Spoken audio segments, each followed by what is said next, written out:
We are the mindfulness insight meditation retreat,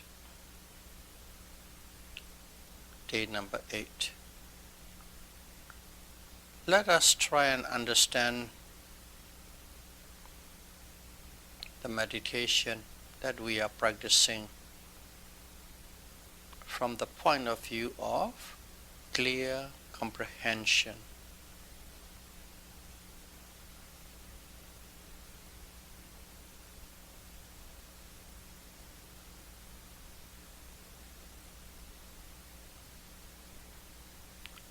How do we comprehend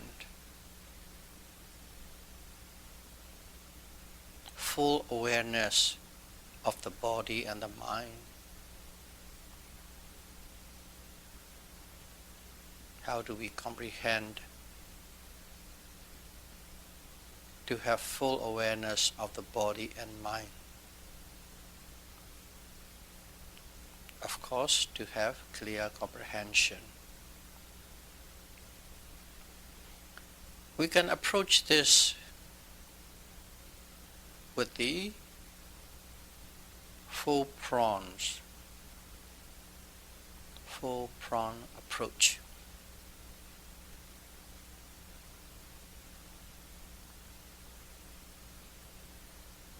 First of all, before we start our meditation practice, before the meditation retreat, it is necessary for the yogi practitioner to be skillful, to have a good, sound knowledge about what is beneficial and what is not beneficial in all your deeds, in every speech and thoughts.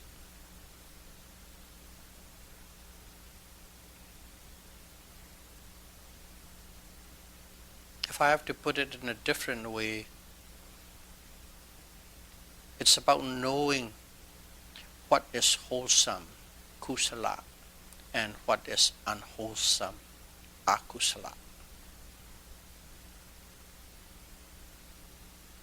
And if you have a good sound knowledge, if you are skillful with regard to these wholesome and unwholesome nature of 3 actions, deed, speech and thought,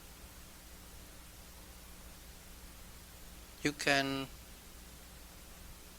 instantly choose at any situation what is most beneficial, what is most profitable, beneficial or profitable to oneself. Right now you are in a Vipassana meditation retreat. You have chosen to be here at the retreat because you have weighed pros and cons and decided this is the most beneficial thing to do. You already have this effect. In Pali it's called Sattaka Sampajanya, beneficial. And once you have that, second one is it is required, it is necessary to know suitability. What is suitable and what is not suitable in terms of time, in terms of place, in terms of company, for that matter, in terms of the environmental condition that is surrounding you. At that time, at that place, with certain people, what is suitable to do and what is not suitable to do. You must be able to know that. You must be able to choose what is suitable and not suitable. Example, let's say in a meditation hall, everybody is meditating. Okay, that is the environment, the people, the place.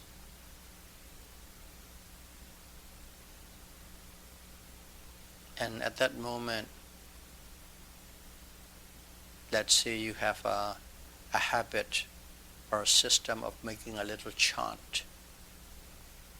You have done that for so many years, it's ingrained in you and you have to do it. So you do chanting. Chanting is also a wholesome thing, beneficial thing. But even though it is beneficial, if you are chanting in the meditation hall where other people are meditating, that's a wrong place to chant. That's a wrong time to chant.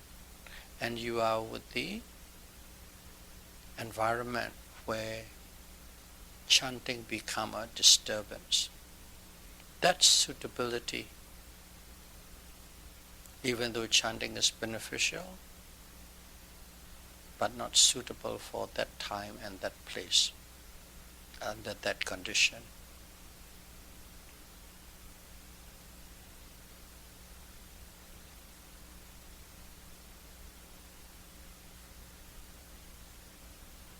And here, I like to throw in one thing, because this has been asked by some yogis, suitability. But it is outside meditation. It is in a daily life. We all have a job. We all have a job to earn a living, to feed oneself, to feed the family. So, having a job is we have a livelihood. In these livelihoods, I'll make a certain statement, a certain livelihood that the Buddha said that is not suitable for one to have. Okay. Trading in weapons. In other words, it's one of the biggest economy in the world today, arms trading, selling rockets and bombs and planes and tanks, big numbers. Arms trading, or even small, little shops selling guns, Walmart selling guns, arms trading. Slavery, yeah, we think we don't have a slavery anymore. We have abolished the slavery in America and so on. But still, it's still going on. Human trafficking, sex traffic.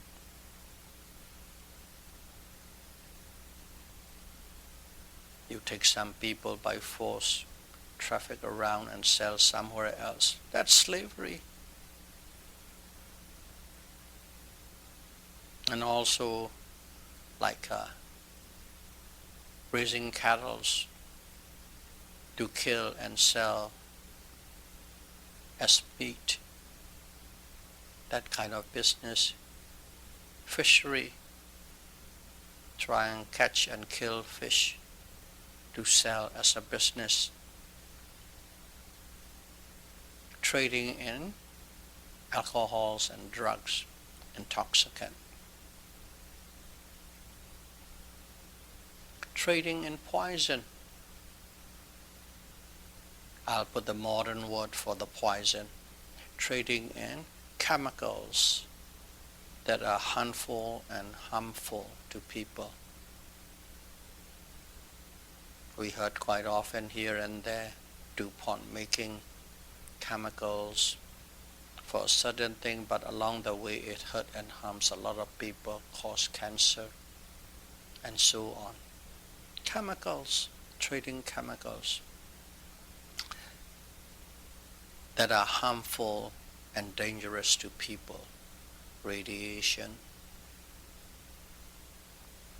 These livelihoods are specifically, Buddha said, these are not suitable to work because they are hurtful, harmful, and dangerous to others. Not suitable. But at the same time, look at all these trades. They are very, very beneficial. You can make lots of profit for people who are doing business. Beneficial, but not suitable. If that's the case, one need to avoid. Chanting in the meditation hall. Chanting is beneficial, but not suitable.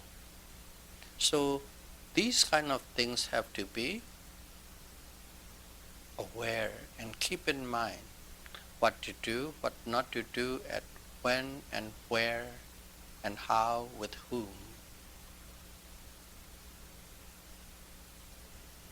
And one, what suitability. The first one is beneficiality. And even though beneficial, if it is not suitable, one should not do it.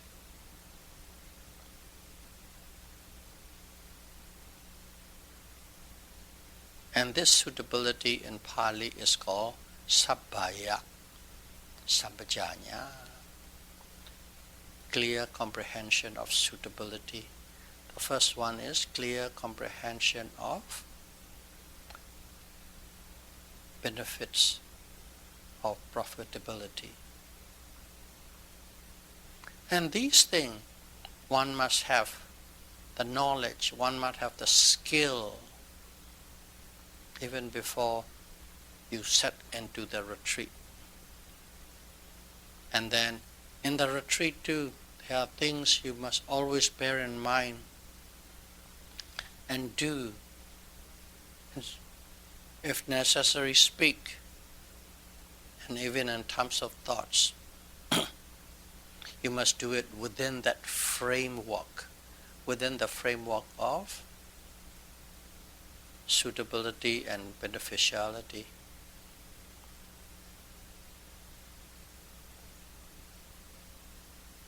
That's a clear comprehension of benefits, what is beneficial, and clear comprehension of what is suitable. And then let's go for the third one. What kind of comprehension? The third prong.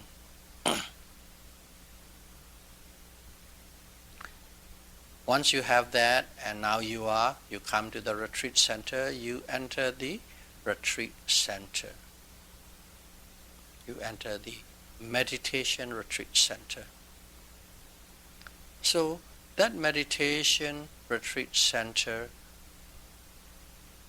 or the meditation itself, is the domain, the territory of a meditator.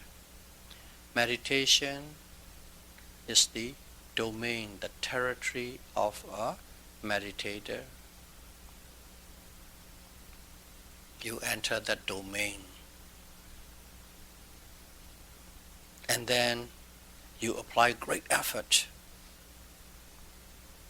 in the meditation practice. You apply great effort so that you won't have any break.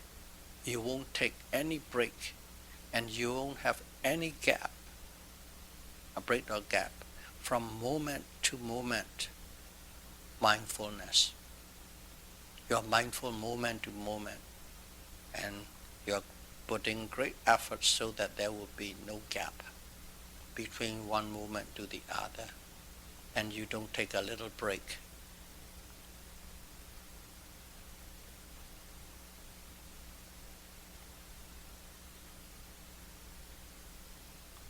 So, let's see,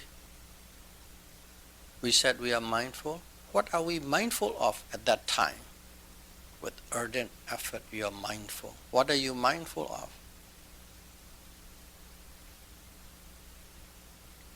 Let's go in detail, a little more detail in there, because this is the key point of it.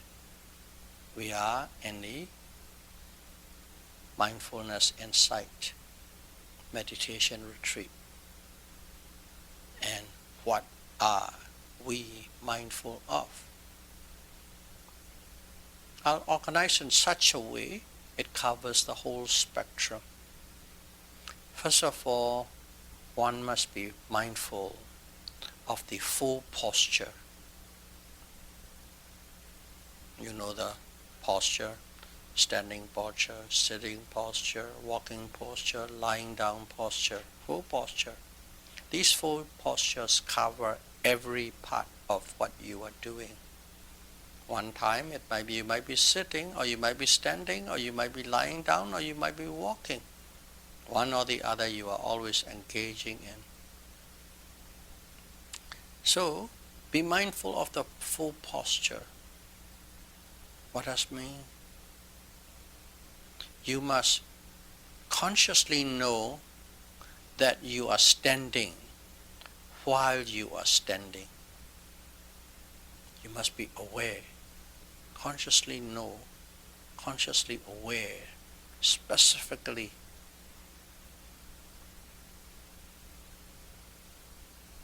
that you are standing while you are standing. The same we go for. You must know that you are sitting while you are sitting. And then you must know that you are walking while you are walking. You must know that you are lying down while you are lying down. At that moment, lying down is one thing. Knowing the lying down is another thing. Conscious awareness of the lying down. Consciousness awareness of the standing. What is conscious awareness of standing? Standing. Keep your eyes closed and feel that body. Feel that body in a standing posture. You can feel stiffness, tightness, uprightness, rigidity. And if you are aware of these things, you are consciously aware that you are standing while you are standing. That's it. So be aware of the full posture. That's one group that covers all the gross aspect of the body. And second group, all physical actions,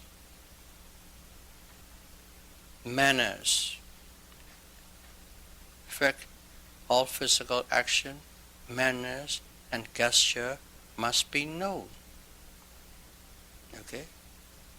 While you are standing, you might wave your arm. While you are standing, you come across a hard floor, hot floor, cold floor. You might want to move. So, there are certain things happen. Most of the time is, let's say, you're walking, that's a walking posture. Lifting, pushing, dropping, lifting, pushing, dropping. You come across a closed door. What do? You stretch your arms to open the door. You bend your arm so that the door will be open. Stretching and bending. This stretching and bending, every one of us is doing all the time. picking up a pan, stretching to pick up, bending to pick it up.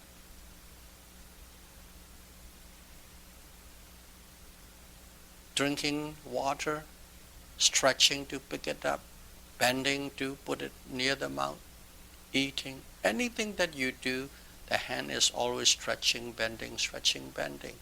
The body is stretching, bending, stretching, bending. The head is stretching, bending, stretching, bending. Be aware of the stretching and bending process of any part of the body that is obvious.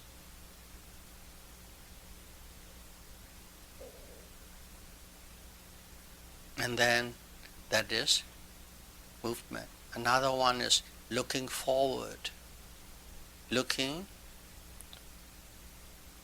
straight front, looking to the side, looking to the back. Whenever you're looking in that forward or backward or sideways, one must be aware. Your walking meditation, your face is straight, you're looking straight down at about 6 feet in front of you, nowhere else. But suddenly, somebody quickly walked past by.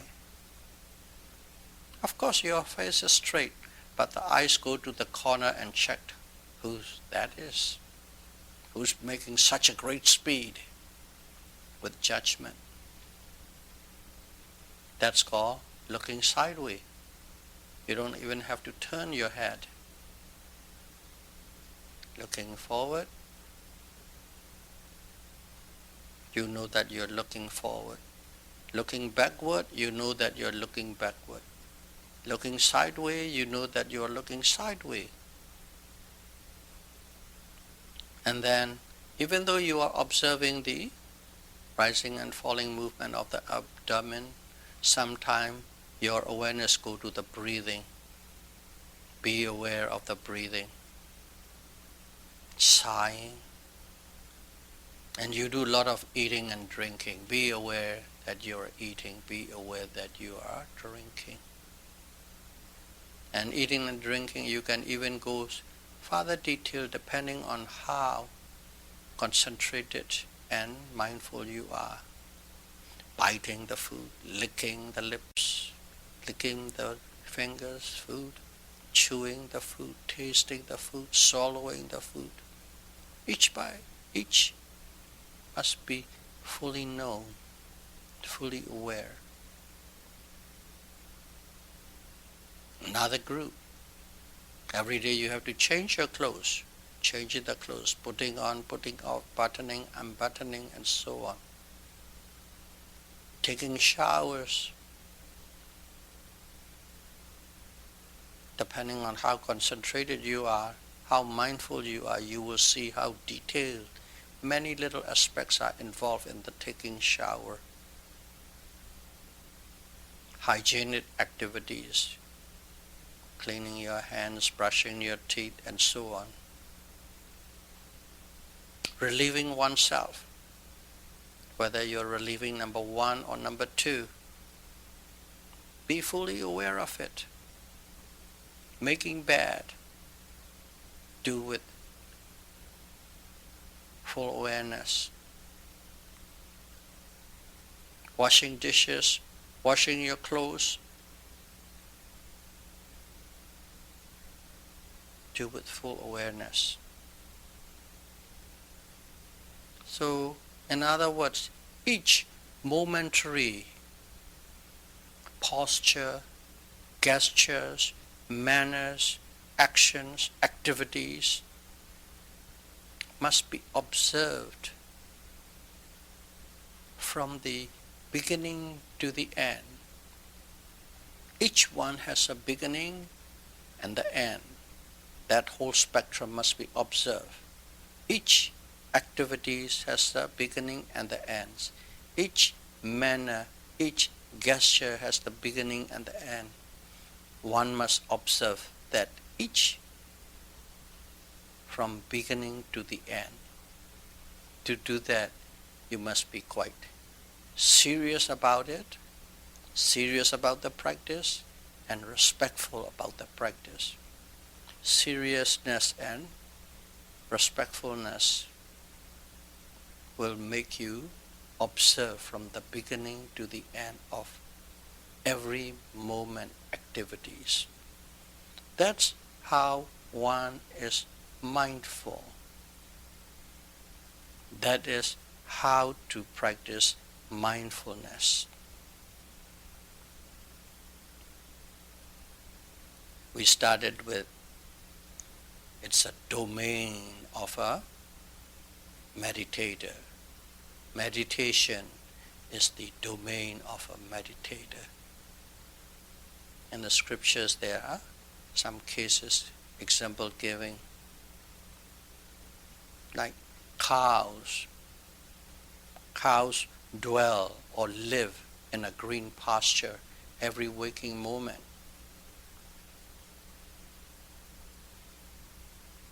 Not like here commercial breeding cattle. Cows in most of the area in the east they let the cows, a herd of cows roam. They roam around in a green pasture. Cows. Or in Mongolia, horses and sheep. They move from pasture to pasture. They live there, they dwell there, they eat in the pasture. They eat the whole waking moment. Only when they sleep, they stop. So these animals dwells or live in the pasture, and that pasture is their domain of these animals, cows, sheep, goats, horses.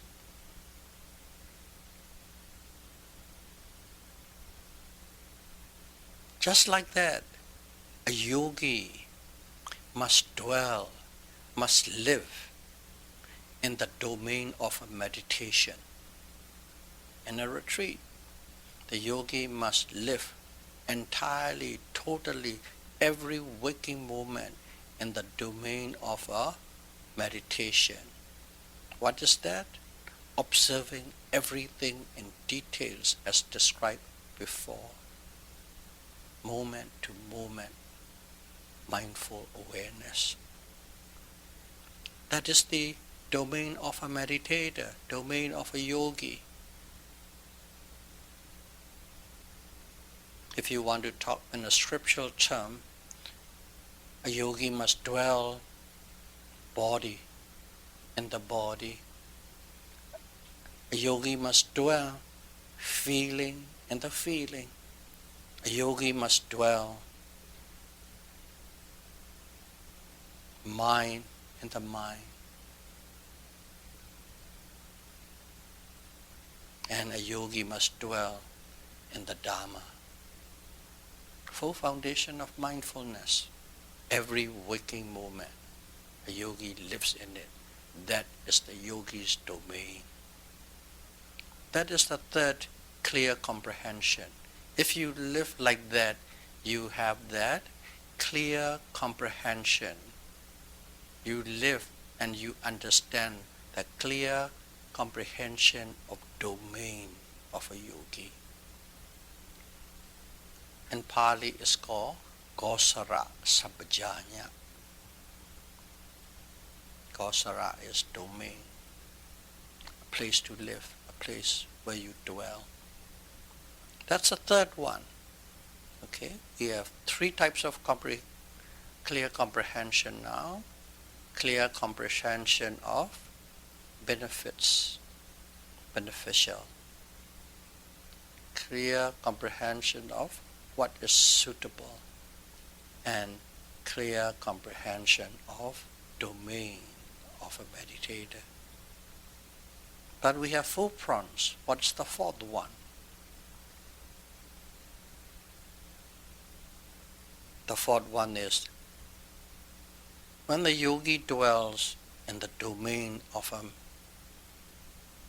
meditator, which is meditation, observing every posture, every manners and actions, without taking any breaks and having any gaps. if you live like that, if you live that domain like that, with great effort, the realities or the true nature of the mind and matter will unfold by itself. You don't have to look for it, search for it, probe for it. You just live in the domain, and these realities or the true nature will unfold by itself. Okay? We call it the true nature or realities. Another way, a very precise way of saying it is, you will understand the specific characteristics and general characteristics of mind and matter that will unfold.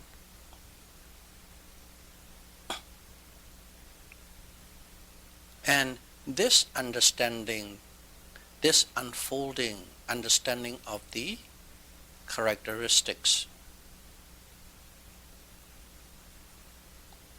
that is the experiential understanding, not intellectual understanding. That is called clear comprehension of non-delusion. The fourth one, clear comprehension of non-delusion. In Pali it's called asammoha sampajanya. That's the fourth one. This fourth one arises from the first three. Live in the framework of beneficial and suitable nature. Live in the domain of meditation, and that will unfold the comprehension of non-delusion. So let us see this comprehension of non-delusion with an example. Let's take a stepping process. You're a meditator, you're doing walking meditation, and there you have to step, walking meditation, taking a step. Let's take that as an example. And here I'll give you a few analogy there. The wind blows. When the wind blows, the sailboat moves. If there's no wind, the sailboat is dead, still in the water.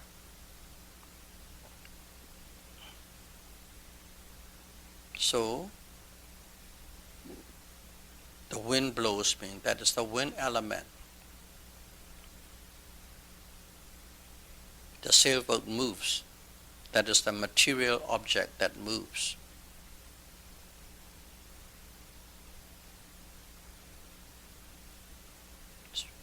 Wind element is the cause, moving is the effect.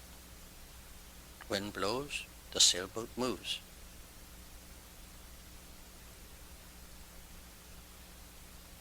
Wind element is the cause, moving is the effect. Just like that, in a similar way, wind element. Okay? Wind element is the cause, and the stepping movement of the foot is the effect. In your walking meditation, wind element is the cause. Stepping movement of the foot is the effect. What is this wind element? Wind element is the preparatory stage or preparatory process of the nerves and the tendons and the muscles and the bones. Just they are igniting, starting. And when all these are functioning together, the movements happen.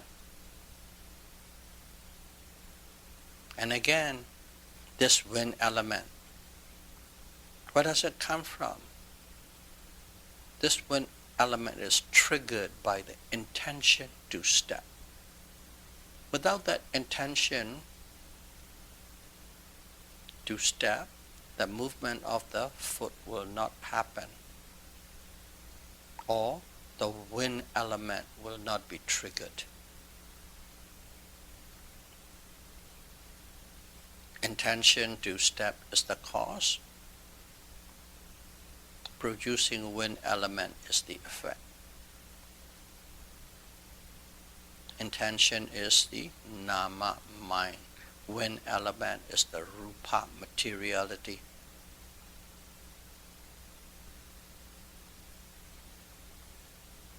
So when there's an intention, the message is passed along to the brain. The brain configures and whatever is necessary, and finally the foot moved. That's what's happening.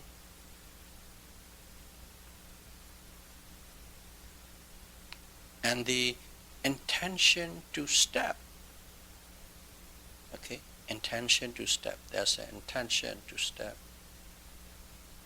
and is caused by the presence of the foot or the material object. If there's no foot, there's no intention to step can arise. Only if there's a foot, intention to step can rise. So, the intention to step is caused by the presence of the foot, basically showing step by step the causal relationship, cause and effect, cause and effect. So, without materiality, without the object, there cannot be any intention or the mind specifically what to do. So intention is mind, nama. It gives rise to wind element, stepping of the foot, rupa. So that is what is happening normally all the time. But in meditation, you have to remember, you are in meditation, you are practicing mindfulness, mindful of, so to speak, anything and everything. In this case, you are mindful of the stepping. See, as you are in meditation,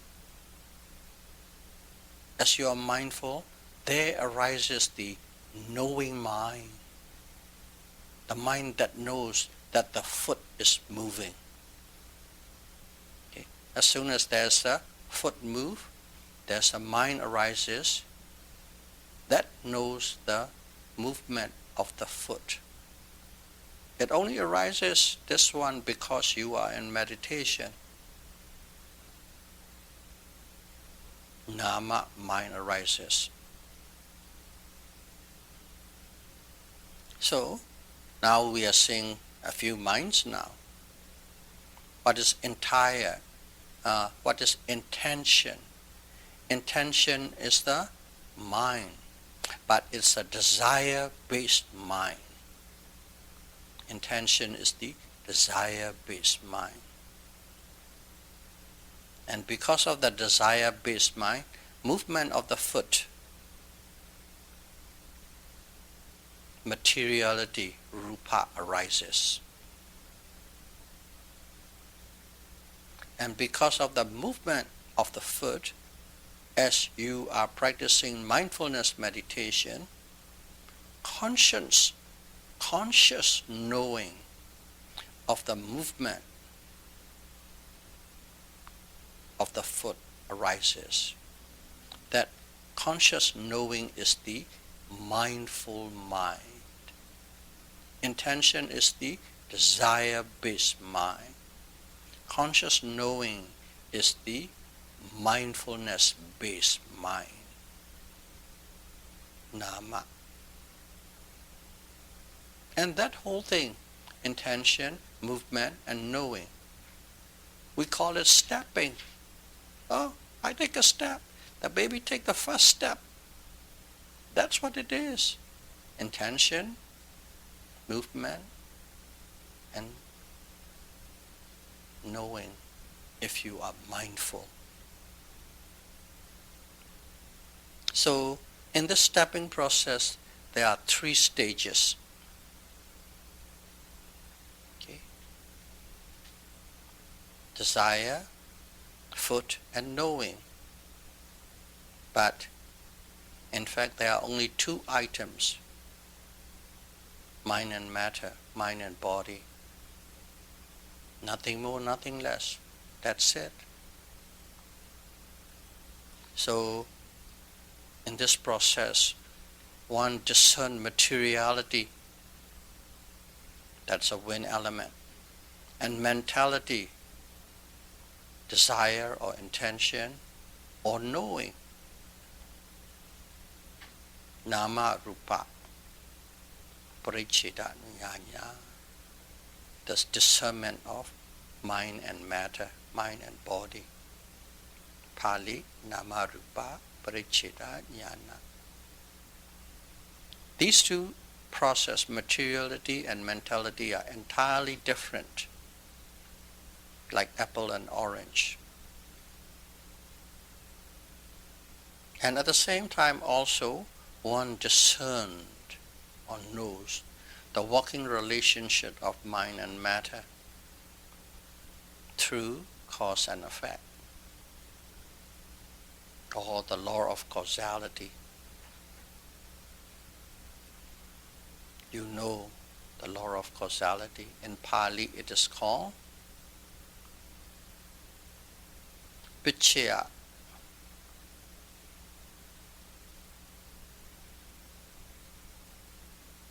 Parikaha jnana. Pichya means cause and effect. Parikaha is grasping, have a handle on.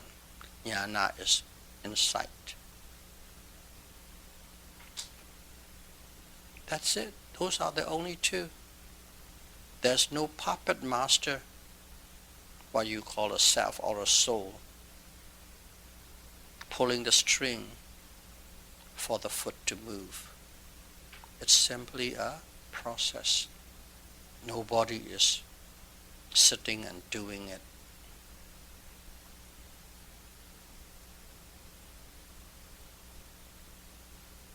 Okay.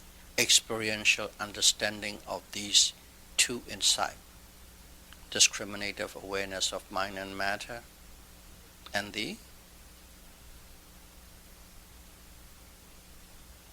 causality, law of causality.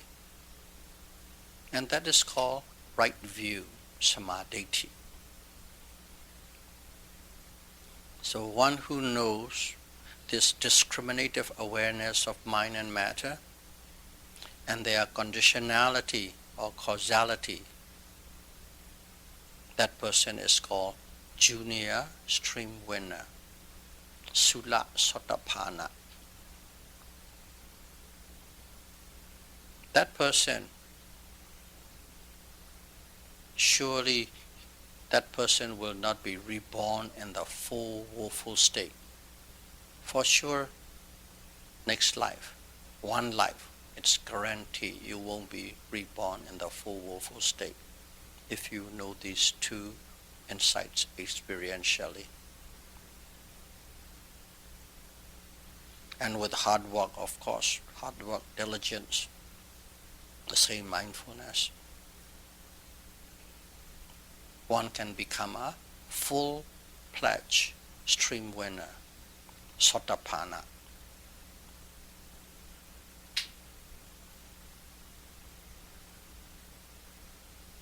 And once you become a full Sotapanna, that person will never ever be reborn in the full woeful states anymore.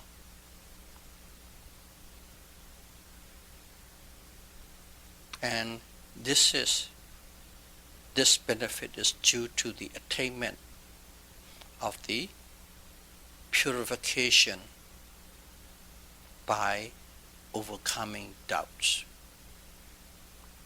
Because you have purified yourself by overcoming doubts. Doubts on the belief of a self or soul or causelessness.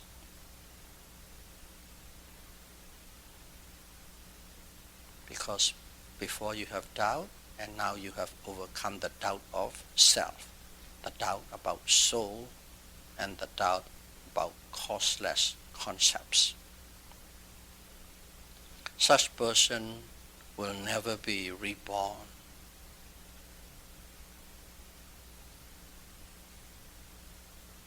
No, such person will only be reborn maximum of 7 times in the human ideal realm, and then will become an arhat. It could be sooner, but maximum 7 times will become an arhat. And if that person didn't become an arhat on the 7th rebirth, on the 8th rebirth, that person will be reborn in the one of the 4 and one of the 5 pure abodes of Brahma Ram as Anagami. Anagami is non-returner. If he doesn't have the full attainment on the 7th rebirth, on the 8th rebirth he'll be reborn in the Brahma Ram, called pure abodes, as a non-returner, Anagami. From there one will become arhat and attain Nibbana upon expiration of that life. May all of you be able to practice mindfulness and sight meditation with the full types of clear comprehension, and may you be able to overcome doubt